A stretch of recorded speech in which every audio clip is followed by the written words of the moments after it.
Harga obat dalam negeri berpotensi naik sekitar 10 hingga 20%. Kenaikan ini dipicu melemahnya nilai tukar rupiah terhadap dolar Amerika Serikat hingga mendongkrak harga bahan baku impor. Dan kita akan diskusikan malam hari ini dengan pengurus Pusat Ikatan Apoteker Indonesia, Audrey Clarissa. Selamat malam, Mbak Audrey. Selamat malam. Mbak Audrey, sebenarnya bagaimana menggambarkan industri farmasi nasional kita? Apakah memang sebegitu masih bergantungnya dengan bahan baku impor sehingga sangat rentan begitu ya terhadap gejolak nilai tukar? Betul.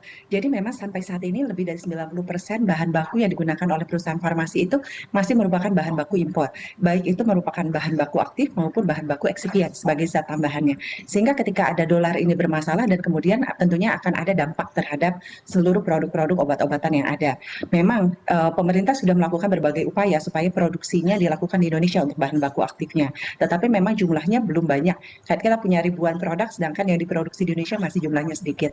Tapi meskipun demikian, sebenarnya ada hal yang cukup perlu dilihat bahwa kenaikan ini bukan hanya pengaruh dari dolar saja.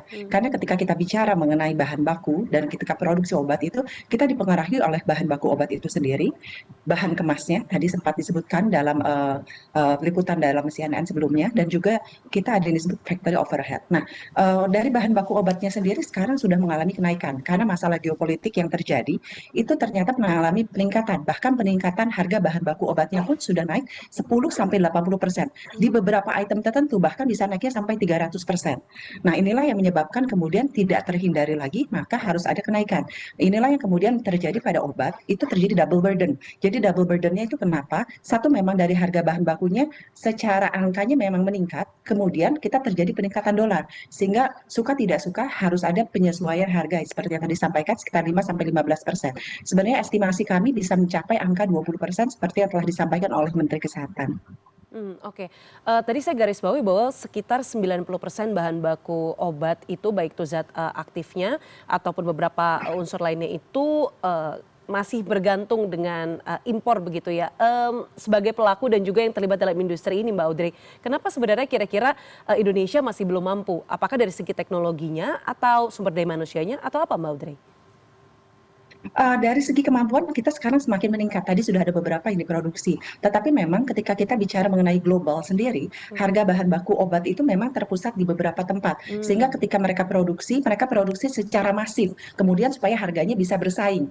Oleh karena itu bahkan yang produksi dalam negeri pun kalau kita bicara bagaimana dengan yang diproduksi dalam negeri, harga bahan baku yang produksi dalam negeri pun sebenarnya lebih tinggi daripada bahan baku impor. Oke. Seperti itu. Oke, Mbak Audrey, mungkin kan masyarakat juga bertanya-tanya begitu ya, apakah nanti semua harga obat akan naik atau mungkin hanya di obat-obat tertentu saja yang mungkin masih menggunakan beberapa bahan baku atau seperti apa, Mbak Audrey?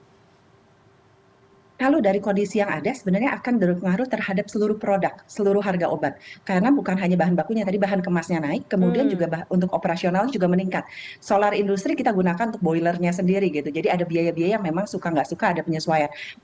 Tinggal yang kita lihat adalah pengaruhnya. Apakah hanya 5%, apakah kemudian 10%, apakah 20%, atau bahkan lebih dari itu. Nah, kita sendiri berusaha supaya kenaikannya itu jangan sampai terlalu tinggi. Jadi supaya kemudian masyarakat tidak menjadi tercekik.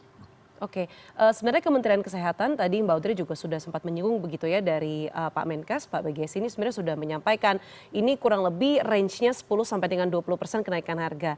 Kalau sebagai Anda sebagai pelaku, apakah sebenarnya range itu sudah cukup membantu industri obat nasional untuk sesuai begitu dengan harga pembuatannya begitu, mulai dari bahan baku, harga kemas yang semuanya ini juga naik begitu ya Mbak Audrey? Ya, sebenarnya kalau dibicara peningkatannya, angka peningkatannya realitanya lebih dari angka 10-20%. Tetapi kemudian memang kita juga bertemu dan berdiskusi bagaimana supaya yang terjadi adalah kita harus menjaga stabilitas dari negara sendiri. Karena harga obat itu kan sesuatu yang esensial dan penting bagi masyarakat. Maka dari itu kita upayakan supaya kenaikannya tidak setinggi dengan hitungan angka yang ada. Kalau secara hitungan angka, angkanya itu di atas 20%. Tapi kita upayakan sedemikian rupa. Khususnya sangat berpengaruh dan sangat signifikan terjadi peningkatan harga itu untuk produk-produk yang ada di e-katalog atau yang kita gunakan untuk JKN karena harganya sendiri sudah murah sehingga ketika terjadi peningkatan harga kemudian dampaknya sangat signifikan. Untuk produk reguler peningkatannya tidak sesignifikan terhadap harga yang JKN. Mhm.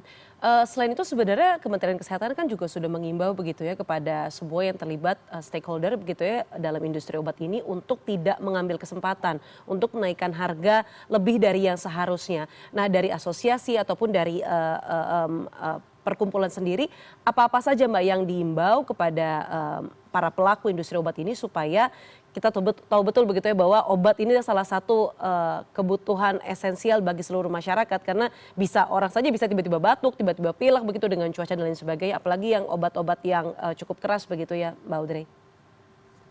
Ya, jadi memang kita lakukan berbagai komunikasi untuk menjaga supaya harga obatnya kenaikannya tidak terlalu tinggi. Tapi memang untuk beberapa yang sangat tinggi nanti kita akan komunikasi lebih jauh karena ada hal-hal yang tidak bisa dihindari. Nah, ini akan kita bicarakan dengan Kementerian Kesehatan. Dan memang kalau yang tingginya tinggi sekali, kalau kita lihat sebenarnya banyak digunakan adalah untuk produk-produk JKN. Jadi itu yang mungkin akan kita bicarakan lebih jauh. Kita harapkan harganya tetap terjaga, tidak lebih dari 20% untuk kenaikan harga yang ada di pasar. Sebisa mungkin kita kenaikannya bisa kurang dari angka tersebut. Mbak Audrey pernah tidak sih dalam industri obat itu harganya turun? Karena kalau sekarang kan kita tahu betul bahwa ada harga bahan baku yang naik karena faktor geopolitik, kemudian bahan kemasnya juga naik begitu ya. Tapi misalnya ketika hal itu semua sudah settle, sudah damai, sudah selesai, apakah memang ada kemungkinan bahwa harga itu bisa turun? Kalau untuk khususnya untuk produk-produk seperti JKN, sebenarnya selalu turun. Dari tahun ke tahun biasanya yang terjadi memang terjadi penurunan. Jadi kalau ditanya apakah memungkinkan terjadi penurunan? Yes, sangat memungkinkan untuk terjadi penurunan untuk di kemudian hari. Tapi untuk saat ini memang akan ada terjadi penyesuaian harga. Ini memang faktor terutama itu ada di produk JKN. Mhm. Oke, Mbak Audrey kita tahu betul bahwa faktor geopolitik, itu, juga berdampak pada nilai tukar rupiah terhadap dolar Amerika Serikat. Kemudian ini kurang lebih, nilai tukar dolar kita tuh sudah melemah kurang lebih 2 sampai dengan 3 bulan. Pada saat itu seperti apa, industri obat ini jungkir balik untuk bisa mengakali begitu ya harga bahan baku yang naik, harga kemas yang juga naik dan juga beberapa faktor-faktor yang tadi Mbak Audrey sampaikan? Ya, jadi yang kita lakukan sebenarnya adalah bagaimana perhitungan terhadap stok, karena biasanya kan kalau kita produksi itu kita selalu punya stok, gitu. Nah, stok ini, macam-macam, tiap perusahaan itu berbeda, stok berapa lama stok yang mereka simpan untuk bahan bakunya. Ada yang 3 bulan, ada yang 6 bulan. Nah, biasanya yang terjadi penyesuaian harga itu akan secara bertahap, tidak semua Mmm. langsung sekaligus kita lakukan penyesuaian harga. Tergantung dia punya stoknya untuk 3 bulan atau 6 bulan. Kalau dia punya stoknya untuk 3 bulan, mungkin dia akan bertahan dalam 3 bulan, kalau yang punya 6 bulan mungkin penyesuaian masih di belakang, Oke. gitu. Nah, kalau kita lihat kan sebenarnya kenaikan harga baru terjadi sekarang nih setelah kurang Betul. lebih plus minus sekitar 3 bulan. Karena waktu ketika itu terjadi, itu memang kita masih bisa menggunakan bahan baku yang harganya masih dengan dolar yang lebih bersahabat. Oke. Ke depannya, sekiranya kapan masyarakat, bisa ataupun melihat begitu ya kenaikan harga ini? Karena kalau tadi saya lihat, saya cek beberapa orang juga sepertinya harganya masih sama begitu Mbak Audrey. Apakah dalam seminggu atau 2 pekan ke depan?